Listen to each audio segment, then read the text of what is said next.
Hello दोस्तों, मैं समय मस्तानी। आप लोग देख रहे हैं हमारे अपने यूट्यूब चैनल गीत संगीत हिट को। तो मैं आ गया हूँ एक और नए वीडियो में, एक और नए सॉन्ग के साथ। आप लोगों को थंबनेल देखकर पता चल गया होगा कि ये सॉन्ग किस ट्रैक पर होने वाला है। तो चलिए वीडियो को स्टार्ट करते हैं। उससे पहले कि आप लोगों ने हमारे अपने चैनल गीत संगीत हिट को सब्सक्राइब नहीं किया है तो कर लीजिएगा, और अपने लिए पर्सनल सॉन्ग लिखवाने के लिए हमारे दिए गए नंबर पर कॉल कीजिएगा। तो चलिए स्टार्ट करते हैं आज का वीडियो मुखड़ा के साथ। प्यार को के हम के सतावती है, सतावती रे तोरा पावती है। प्यार को के हम के सतावती है, सतावती रे तोरा पावती है। खुश बिया हम के रोआ के, खुश बिया हम के रोआ के, बोलाई कौन प्यार।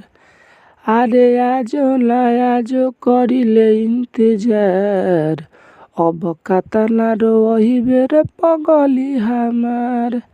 अरे आजो लाजो करिले इंतजार, अब कतना रोही बेर पगली हमार। तो ये था मुखड़ा। उम्मीद करते हैं कि आप लोगों को अच्छा लगा होगा। अगर अच्छा लगे तो एक लाइक जरूर कीजिएगा। तो चलिए चलते हैं अपने फर्स्ट अंतरे की तरफ। चल गइलू छोरी दिलावा के तोरी, तोहरा बिना कैसे जीही बोला ए गोरी।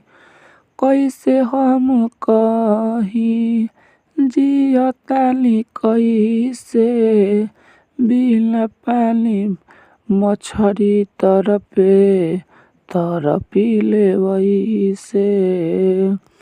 हाँ चल गइलू छोरी दिलावा के तोरी, तोहरा बिना कैसे जीही बोला ए गोरी। कैसे हम कही जियतानी कैसे, बिना पानी मछरी तरपे तरपीले वैसे।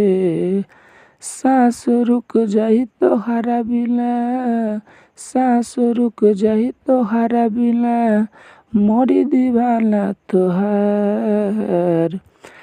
अरे आजो लाजो करिले इंतजार, अब कतना रोही बेर पगली हमार।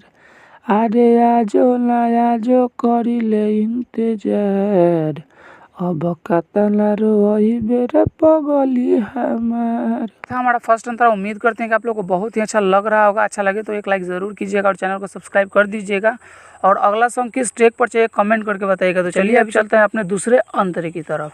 या तो जिया दो ला तो मुआ दो, रोवत रखिया के गोरी हंसा दो।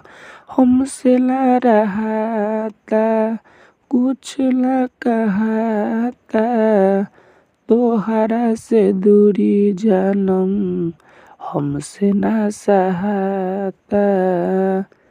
या तो जिया दो ला तो मुआ दो, रोवत रखिया के गोरी हंसा दो। हमसे ना रहाता कुछ ना कहाता, तोहरा से दूरी जानम हमसे ना सहाता। और रंजन श्याम बाबूजी तारे, रंजन श्याम बाबूजी तारे, हो के सुन बेकार। अरे आजो लाजो करिले इंतजार, अब कतना रोही बेर पगली हमार।